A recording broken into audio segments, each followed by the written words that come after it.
ঘন্টায় মাত্র $10 আয় করতেন রোনালদোর বর্তমান স্ত্রী জর্জিনা রদ্রিগেজ। ইংল্যান্ডের ব্রিস্টলে একটি পরিবারের সঙ্গে থেকে তাদের শিশুদের দেখাশোনাই করাই ছিল তার প্রধান কাজ। সেই জর্জিনাই আজ ঘুরে বেড়ান প্রাইভেট জেটে, যাকে অনেকেই বলে থাকেন বিলাসী জীবনের মহারানী। বর্তমান জর্জিনার জীবনযাপন দেখলে বিশ্বাস করাই কঠিন। মাত্র কয়েক বছর আগেও তিনি মাদ্রিদের রাস্তায় বাসের জন্য অপেক্ষা করতেন, কাজ করতেন সাধারণ সেলসম্যান হিসাবে।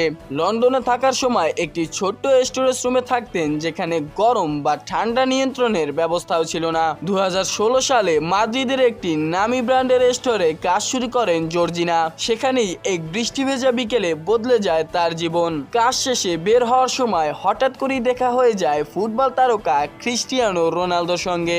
জর্জিনা নিজেই বলেছেন, প্রথম দেখাতেই রোনালদোর ব্যক্তিত্ব তাকে ভীষণভাবে নাড়া দিয়েছিল। স্পেনের ছোট্ট শহরে বেড়ে ওঠা জর্জিনার জীবন কখনোই বিলাসী ছিল না। রোনালদোর সঙ্গে সম্পর্ক প্রকাশ্যে আসার পর মিডিয়ার চাপ এতটাই বেড়ে যায় যে নিরাপত্তার কারণে চাকরিটাও ছাড়তে হয়। তবে তিনি সেখানেই থেমে যাননি, বরং পরিবারকে জীবনের কেন্দ্রবিন্দু বানিয়ে এগিয়ে গেছেন। রোনালদোর 4 সন্তানের মা হিসাবে নয়, বরং একজন দায়িত্বশীল অভিভাবক হিসাবে জর্জিনা নিজেকে প্রমাণ করেছেন। তিনি বারবার বলেছেন, পরিবারই তার সবচেয়ে বড় শক্তি। মাঠে রোনালদো যেখানে রেকর্ড করেন, মাঠের বাইরে ভালোবাসার সংসার করেন জর্জিনা।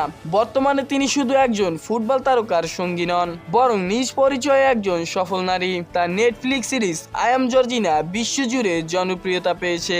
সামাজিক যোগাযোগ মাধ্যমে কোটি কোটি অনুসারী তাকে পরিণত করেছে আন্তর্জাতিক ইনফ্লুয়েন্সারে। জর্জিনার জীবনযাত্রার অন্যতম অংশ এখন প্রাইভেট জেট ভ্রমণ। সাধারণ জীবন থেকে অসাধারণ হয়ে ওঠার গল্প কোনো রূপকথা নয়। সাহস, পরিশ্রম আর আত্মবিশ্বাস জর্জিনাকে এনে দিয়েছে আজকের এই অবস্থান। এ কারণেই তিনি এখন কেবল একজন সেলিব্রিটি নন, বরং লাখো মানুষের অনুপ্রেরণা।